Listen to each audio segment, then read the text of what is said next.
Hello, I'm Marcia Cavanaugh. Thanks so much for joining us. Well, we may or may not be forgetting old acquaintances from this past year, but we pause this moment to look back at the news they gave us.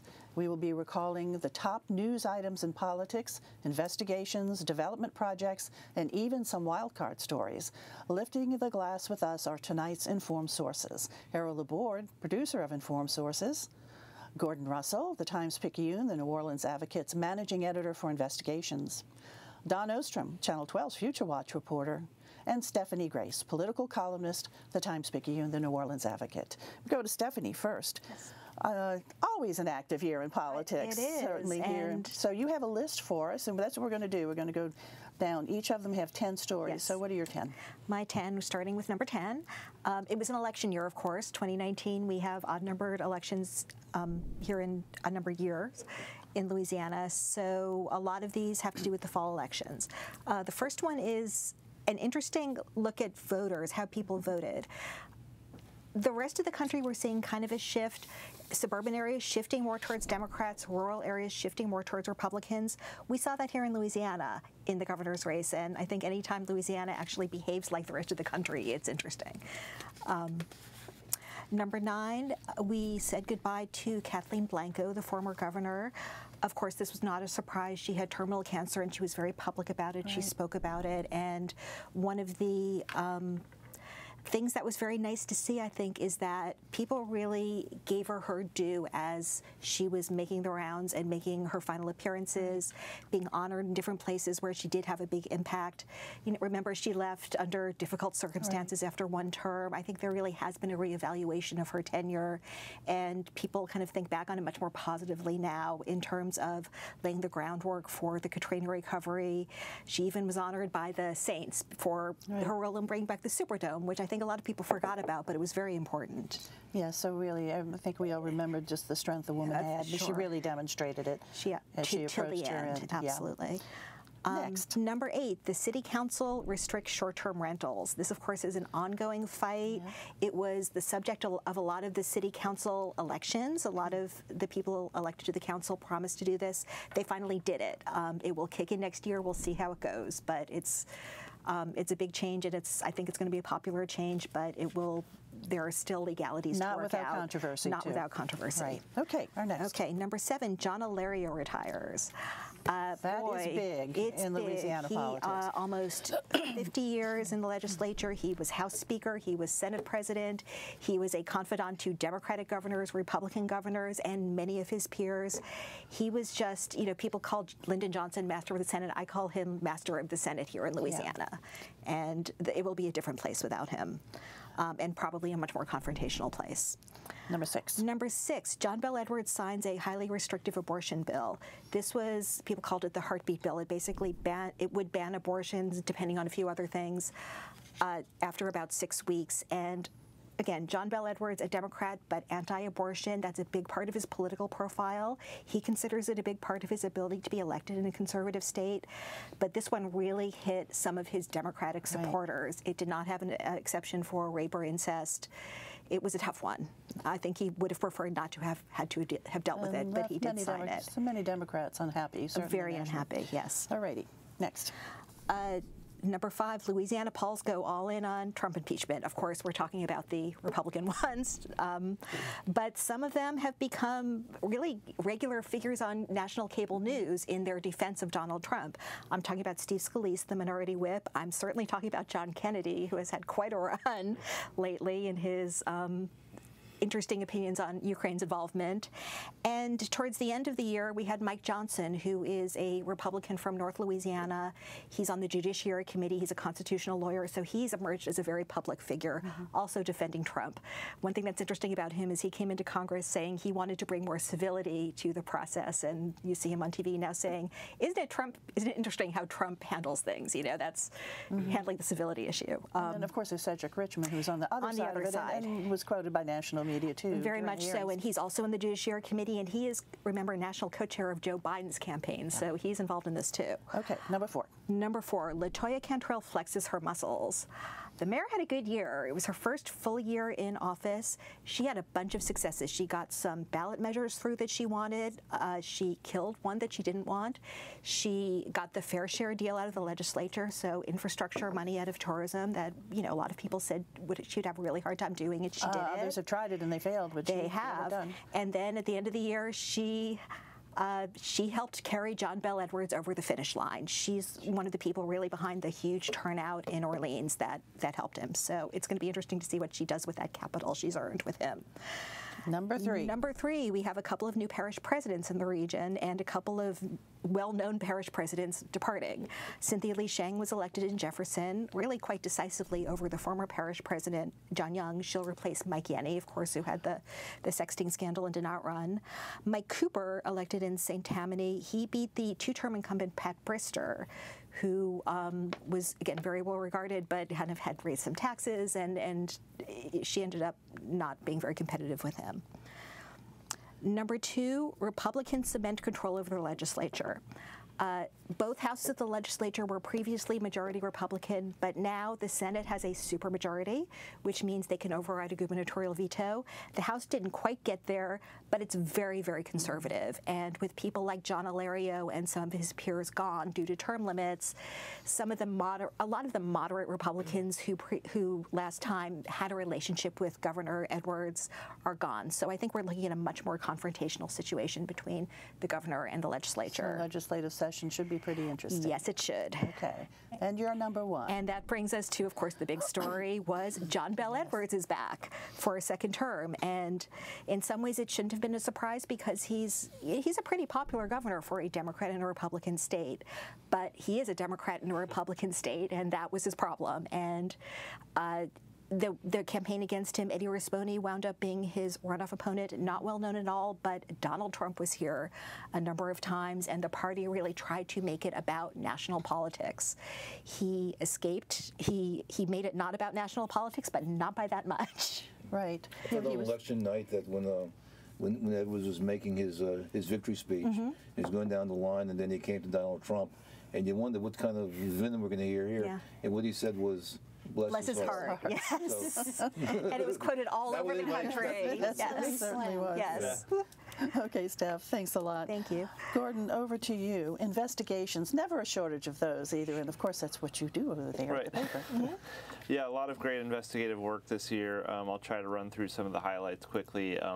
And my list is in no particular order, but the 10th on my list was the Taken for a Ride series by David Hammer at Channel 4, which looks at problems with, in this balkanized charter school system. It's very difficult to get all the students to their schools because everybody's going every which way, and he exposed a lot of problems with this system, including lack of insurance, lack of permits, etc. And just last week we had another bus crash involving a driver. Yeah, that was earlier this month where there was a bus crash. Yeah. With an unlicensed. Well, he wasn't permitted. Right. To drive that because bus, and the bus hadn't been inspected. He had a conviction for dealing cocaine. So. And that was David's investigation. It's a wonder that we see this still happening. It has not been fixed yet.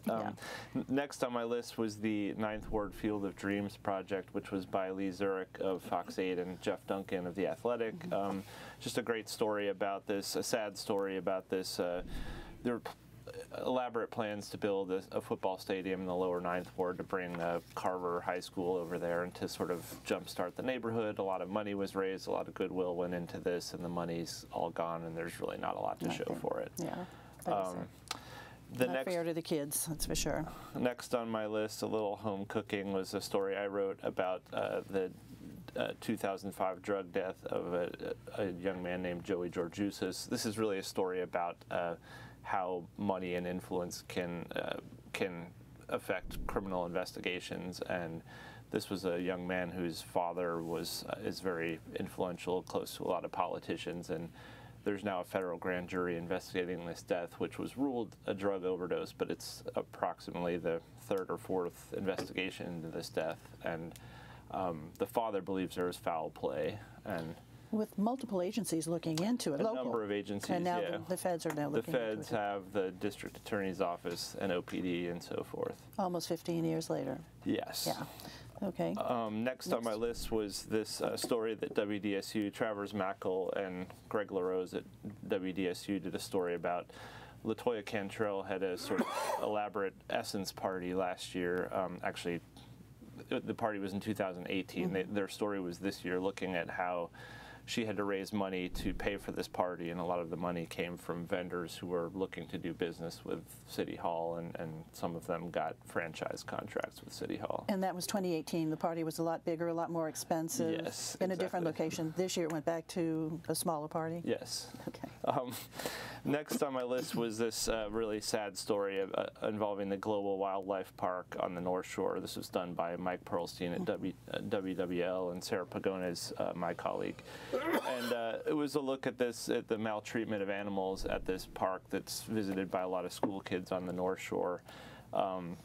And the most stark part of it is these animals often get hurt when they approach the carts that the kids ride in, and then they often have to be euthanized, often with a hammer or a gun. And it was a pretty chilling story.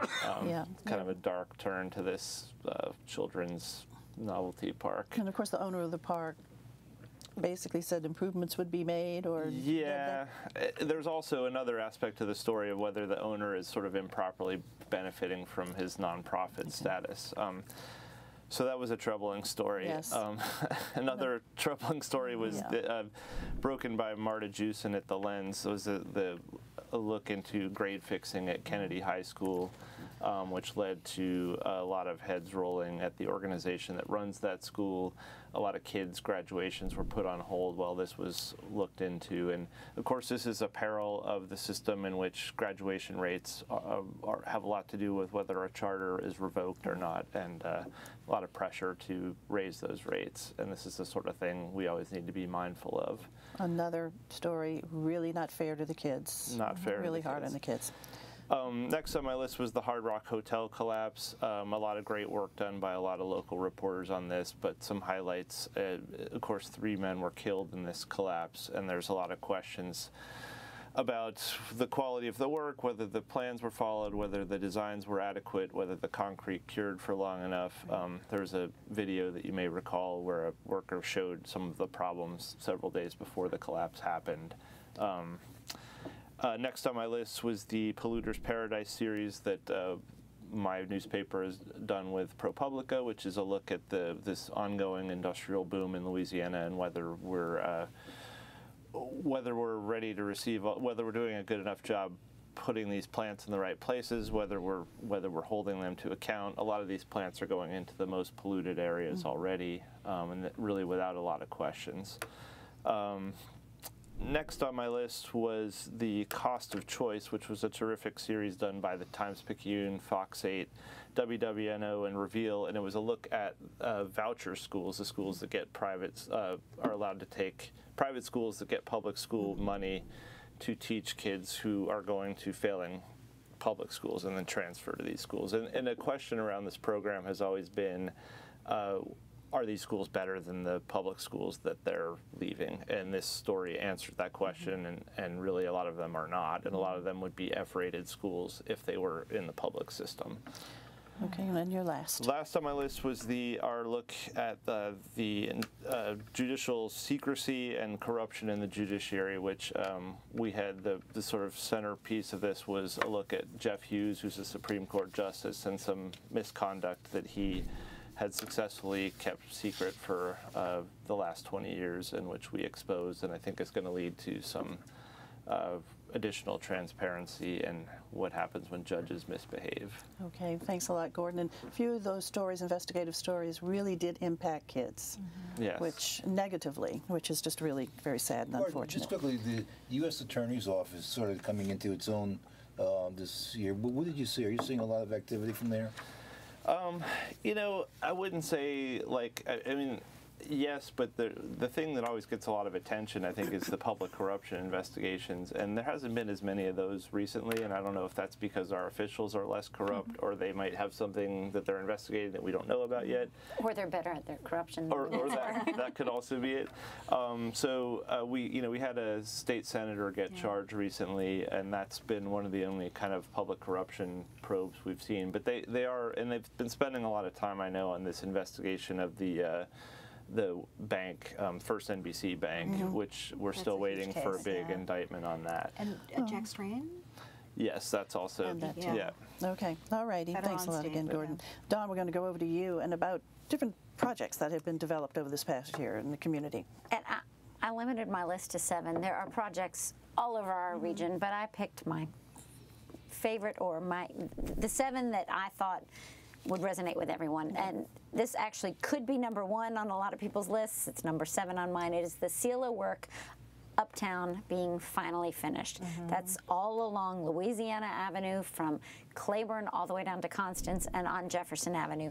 This work started in 2013 and 2014, respectively.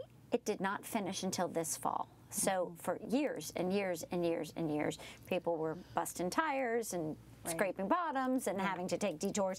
It is finally finished. These are these giant box culverts underneath the roadways that are supposed to help with drainage. And by giant, we mean giant. Giant, drive a bus through them. So we'll see what they do. That one's done. That's done. For now. For now. That CELA work is actually finished. Number 6 on my list is new condo developments downtown. I also want to add hotels to this as well. The World War II Museum Hotel that opened just 2 weeks ago. The Standard, which is built and people moving in, the Colorama building on Magazine Street, the Four Seasons, which is under construction where the World Trade Center building once was. Downtown is the fastest growing neighborhood in Orleans Parish, and there are people moving in all of the time. There are condo developments, apartment developments. You just have to open the paper or drive down the street and see rains in the sky. It's pretty exciting. And then there's restaurants. There are restaurants and shops and galleries popping up because of all of this downtown It's looking so different. If you haven't been there in a while, it's really almost unrecognizable. Yeah. Absolutely. The next 3 things on my list, all of which take us to City Park. There's been a lot of development in City Park this year.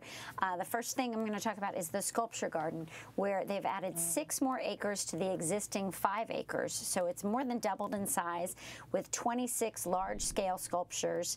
All of this new Sculpture Garden opened in May of this past year. It's beautiful and peaceful to walk through. It's totally transformed that part of City Park by NOMA, and they've actually drained lagoons and replaced water and made it more environmentally friendly with where the water goes. So it's not just about going to look at sculpture, but that's worth it too. The next thing, number 4, is the revamp of Storyland. For the first time in 35 years, it got an $800,000 renovation. It's the first makeover that's happened. There's more interactive play there. There are new attractions. It's a reimagined Storyland to get your imagination going. Check that out. Which has always been fun for kids. It's even better now. It's fun for grown-ups too. Yeah. And they did raise the ticket prices there by $1, so it's $5 to get in now instead of $4. And they still got the big whale that was always popular. Yes, and the big Parents slides. remember that when they were little kids. There's just so much that's fun there. Yeah. And then the next. And then sticking with kids and City Park, the opening of the new Louisiana Children's Museum that opened in the end of August after much fanfare and a few delays on 8.5 acres. It's $47.5 million facility. They are expecting 225,000 visitors per year in that facility in City Park. All along the water, more indoor, outdoor, very different from its downtown home, its Julia Street home, but brand new and finally open.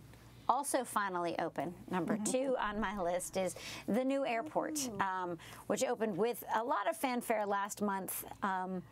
The $1 billion project still doesn't have a highway roadway that gets to it exactly. That's still several years away. You still have to take the surface streets from Loyola. But I think folks have figured out it's not maybe not as bad as was anticipated getting to and from the new airport. Also lots of new restaurants and shops, and you really do feel like, if you haven't traveled through there yet, you're in a different city than you were before in the new airport terminal. And the final thing on my list, number one, which Gordon actually has already talked about, is the Hard Rock Hotel collapse, because that was a large development on a portion of Canal Street that really is ripe for redevelopment, on a corner that needed it, and now a very unfortunate accident and 3 people dead, but a lot of questions about what will happen there next on that corner. It will take months, if not more than a year, to get rid of the structures. They were going to implode it. Now they're not imploding it. They'll be removing it in pieces. So lots of questions remain. So many lawsuits, and how many of the lawsuits will delay the construction and what will ultimately go there. Yeah. So that one section of Canal Street at Rampart that was going to be reborn and was really kind of the crown jewel on redoing all of Canal Street is now more question than answer. And it's so prominent. It's prominent that such a tragic accident happened, and you just cannot avoid it. If you're driving in from New Orleans East and you just see it, big. I mean, the pictures don't capture how big it's a huge project. And I have to say, like, thankfully the Sanger Theater was okay, because that would have been tragic too. And just a real quick note too: all of these wonderful projects in City Park, and there's so much more than what you outlined, all really due to the hard work and vision of a man who retired as their executive director, Bob Becker. Bob Becker. Thank you, Bob, for what a legacy. City Park also gets almost no funding. It has to self-raise. So all of these avenues that are in City Park help with their budget to even be able to do more. Even though one of the big stories this year was the passage of that recreation bond issue for the first time without funding. And I think it was City Park that carried it. I think sure, yeah, absolutely. And again, that was one of the things that Latoya Cantrell backed. And it's really being used. When you go there now, and it's really, really being used. Okay, wild card, E. Well, but wild card, these are things that don't necessarily get on everybody's list because they're just unique categories, but certainly were major news stories. LSU finishing the regular season undefeated, the combination of Joe Burrow winning the Heisman, it was just major news. All of it surpassed by the fact that in being undefeated for the regular season, that means they beat Alabama too. That's right. In Tuscaloosa, which which made it all sweeter. And so probably the beginning of a trend, we would think. I always include the Jazz Fest and Mardi Gras on these lists because they're major events that take up life for weeks and just do a lot of economic activity. But by the time you get to the end of the year, people forget about them. But they're just so important. And of course, this Jazz Fest will be remembered as the year when the Rolling Stones didn't come to town. But still, it was very successful. It was an anniversary year. And they eventually did. And they eventually did come to town. They were replaced by Fleetwood Mac for a minute, right? But despite it all, it was a very successful Jazz Fest, and its importance in terms of exploring the culture is just so important. Mardi Gras was big and successful. There was one major disaster, very famous house on St. Charles Avenue. The Grace House caught on fire, and it was just devastating. That is very rich in Carnival history, and so that was a bad loss. Tropical Storm Barry, that was probably the worst we had in terms of just like messing around with us a little bit, but no severe damage. We went through all the motions and parking on the neutral ground and having emergency press conferences and those kind of things. Well, there was another one that came up, and I can't recall the name. Was it Olga? It was an O.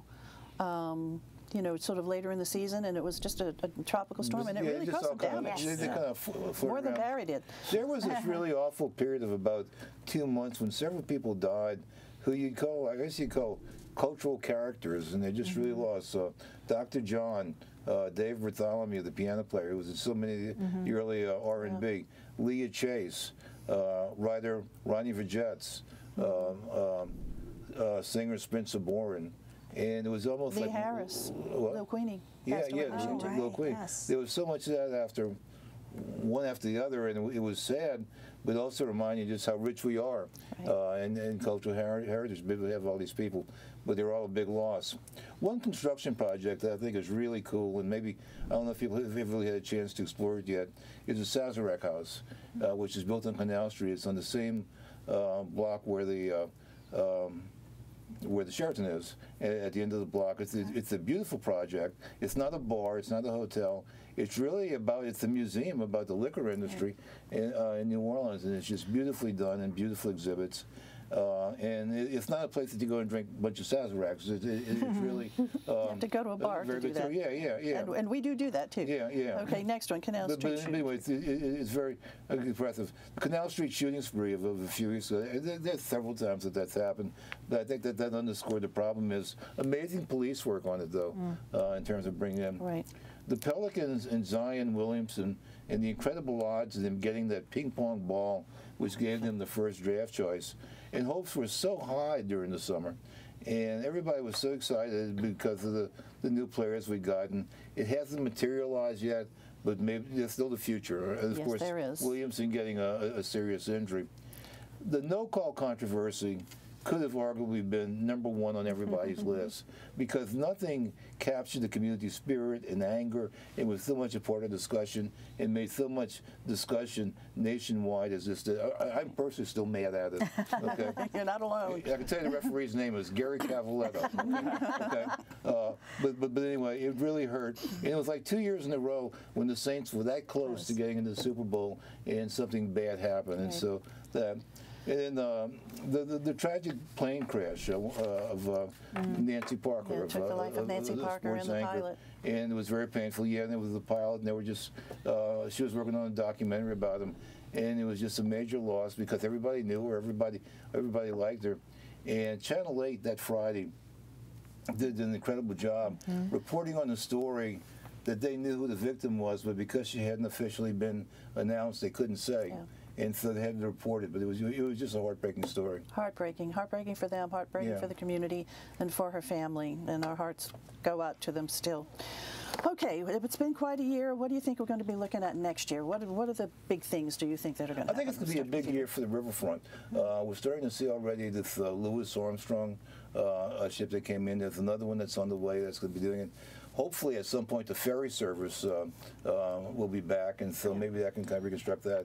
And then hoping they're making progress on the Four Seasons complex. So I think there's a lot of attention, and it's supposed to be another hotel built a little further downriver. And so I think we'll see not a revival, but a continuation of growth and success. Alrighty, Gordon. Well, I think going back to what you were asking about earlier with the U.S. Attorney, I think we're going to finally see Ashton Ryan, the CEO of the First NBC Bank, get charged and perhaps go to trial, and that's going to be a major event. Okay. Dawn. Convention Center, you'll finally see the pedestrian mall along Convention Center Boulevard. We've all seen the renderings. We'll see what it really looks like in real life. And then, as you were just referencing, Errol, the hotel formation at the upriver end of that, which is the old Phase 4 of the Convention Center, will really change that face. Okay. Right. Well, as you said, elections never stop, and well, we have the presidential election, which obviously all eyes will be on that. Locally, I think the most interesting election could end up being the Orleans Parish District Attorney. Leon Canizaro's term is up. He has not said whether he's running again. Even if he does, he'll have a boisterous challenge, likely from Jason Williams from the City Council. There are some other candidates out there. Judge Arthur Hunter is one of them. And DA races around the country have been kind of interesting lately because we've really had philosophical discussions about criminal justice reform and mass incarceration, and I think this could turn into one of those. Okay. 19, an interesting year. 20 is going to be busy for reporters, too. Thanks a lot, guys, for being here, and thank you all for joining us.